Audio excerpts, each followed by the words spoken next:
एक बार श्याम सुंदर श्रृंगार करके एकदम बढ़िया सज धज के, आज तो ठाकुर जी ने सोच लिया ऐसा श्रृंगार करूंगा, ये जो घूमती फिरती है ना ये राधा रानी के आगे पीछे इनकी सखी हमको देख के एकदम बावरी हो जाएगी।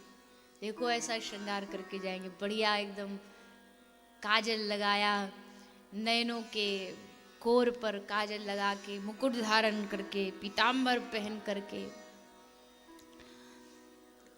जियत फिरत झुकी झुकी फिरत जो चितवत एक बार। बोले जिसने श्याम सुंदर को देख लिया ना, फिर जियत फिरत झुकी झुकी फिरत, गिरेगा उठेगा फिर गिरेगा, कभी मरेगा कभी जिएगा, ऐसा ठाकुर जी को देख करके उसकी दशा हो जाती है। ऐसा मोहनी रूप बना के ठाकुर जी कुंज में आ गए कि आज देखो गोपियां रह नहीं पाएंगी हमको देखे बगैर। पर ये राधा रानी की सहचरी है, ऐसी वैसी कोई कच्ची खिलाड़ी थोड़ी है।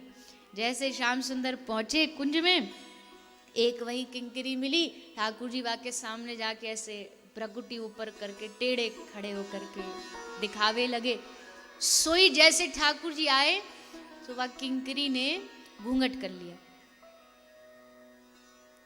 घूंघट कर लिया। अब तो ये तो मतलब ये तो खुल्लम खुल्ला बेइज्जती है। एक तो होती है चलो प्राइवेटली कोई बेइज्जती कर दे, तो खुल्लम खुल्ला बेइज्जती। भैया हम इतना सुंदर स्वरूप धारण करके आए श्याम लालजू, और या सखी ने घूंघट कर लियो। आगे बढ़े तो फिर एक सखी मिली, ठाकुर जी फिर वहां के सामने जाके ठाड़े गए, सखी हमको देख। सो फिर वहां ने इधर मुंह करके घूंघट करके चली गई। ठाकुर जी को लगे सब बावरी हो गई, का हमको नहीं देख रही। अरे सब धर्मों का, सब कर्मों का फल है हमारा दर्शन, सब धर्मों का फल है एक बार भगवान का दर्शन हो जाए। और हम इनके पास आए कि हमारा रूप का रसामृत पान कर लो, और ये घूंघट करके चल पड़ी। ठाकुर जी को बड़ा अचंभा हुआ।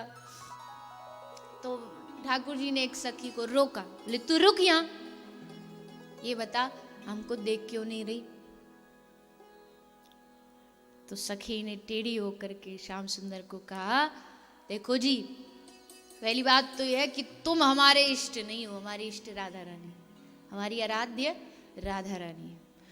और जो आश्रित होता है उसका क्या क्या क्रिया होती है, बोले उसका ये क्रिया होती है, जो भी वस्तु वो उपयोग करेगा पहले उसको अपने आराध्य को अर्पित करेगा, पहले अपने इष्ट को अर्पित करेगा, फिर उसका जो प्रसाद बन जाएगा उसको स्वीकार करेगा। बताओ आप रूप सुंदर बना के आए, आपने हमारे राधा रानी को अपने रूप का अमृत पान कराया? बोले नहीं अभी तो मिली नहीं राधा रानी। बोले फिर भोग तो लगा ही नहीं। जब उनको आप अमृत पिला दोगे रूप अमृत का, जब आपका रूप प्रसादी बन जाए तब हम आपको देखेंगे, ऐसे नहीं देखेंगे। अभी आप अमनिया ठाकुर हो। अमनिया कहते जिसका भोग प्रसाद न लगा हो उसको अमनिया कहते।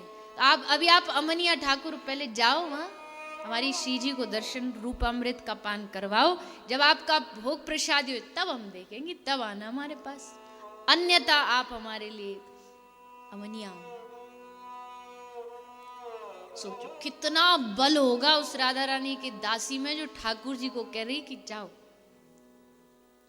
हमारे पास, पहले यहाँ रूप दिखाने मत आ जाओ, रूप लुभा नहीं पाओगे हमको। ऐसा है राधा दास, राधा किंकर में इतनी शक्ति इतनी ताकत है। पहले उनको आराध्य का तो यही काम होता है ना, क्यों कहते हैं आप भोग लगाओ जो पा रहे हो पहले। अरे पहले जिनके आश्रित उनको दो, पहले उनको अर्पित करो, खाना पीना पहनना जो कुछ है पहले उनको अर्पित करो। जो खा रहे हो, जो पहन रहे हो, जो ला रहे हो घर में तुम्हारा नहीं है। आप पुरुष कहते याद रखना, जो उपयोग कर रहे हो ना एक एक कण कण का हिसाब लिया जाएगा वहां। अगर आराध्य को नहीं दे करके स्वयं उसका उपयोग कर रहे हो, उनको ना दे के स्वयं खा रहे हो, एक एक अन्न के दाने का ऊपर हिसाब होगा। क्या बोलेंगे वहां पर? जिनके आश्रित थे उनको दिए बगैर खुद उपयोग करते रहे, उपभोग करते रहे, कभी उनको अर्पित किया नहीं, भोग लगाया नहीं, बस खाए जा रहे पिए जा रहे। नहीं, हर चीज पहले उनको अर्पित करो। को समर्पित करो। तो फिर ठाकुर जी आए, फिर ठाकुर जी ने राधा रानी को देखा, राधा रानी, और दोनों का जब दर्शन हो गया, फिर सखी ने घूंघट उठा के श्याम सुंदर को देखा। ये सखी, और राधा कृष्ण के मिलन में सखी जो है ना वो जॉइंट का काम करती है। वो बीच में जो आज की भाषा में तो जो बिचौलिया होता है ना, वो मिलवाने का जो काम है वो सखी करती है, सखियां करती है। महापुरुष कहते हैं जब राधा कृष्ण मिल नहीं पा रहे, नंद बाबा ने अपने किसी काम में लाल जी को व्यस्त कर रखा है, किशोरी जी अपनी मैया के संग व्यस्त है, और मन में बड़ी उत्कंठा, एक बार मिलन हो जाए, एक बार दर्शन हो जाए, बस देख ले एक बार दृष्टि में। तो फिर सखी समझ जाती है अब इनका रहना मुश्किल है, तो फिर कैसे दर्शन कराएं, आ तो सकते नहीं, तो कैसे दर्शन कराती है। एक सखी भागी भागी जाएगी नंदगांव, नंदगांव जाकर क्या करेगी, आंगन में ठाकुर जी को एकदम ऊपर से नीचे तक एक एक श्रृंगार मन में बिठा लेगी, आंख में बिठा लेगी, और दर्शन करके ठाकुर जी का फिर कर लेगी आंख बंद। एक सखी उसका हाथ पकड़ के उसको संग संग बंद बंद आके बरसाना ले आएगी, और वृषभान जी के महल में जाकर के फिर वो सखी राधा रानी के सामने आके आंख खोलेगी, और जैसे आंख खोलेगी, दृष्टि खोलते ही राधा रानी को उसकी आंखों में श्याम सुंदर का दर्शन हो जाता है। ऐसे सखियां करती है। और राधा रानी का दर्शन तो यहाँ से राधा रानी के आंखों में भर के ले जाएंगी, वहां जाके श्याम सुंदर को दिखा देंगी, दर्शन करते एकदम श्याम तृप्त हो जाएंगी। थोड़ी तसल्ली मिल, पूरी तो नहीं, वो तो मिलन से, पर थोड़ी तसल्ली मिल जाती है कि चलो आंखों में दर्शन। ये सखी का काम है, ये एक सहचरी का काम।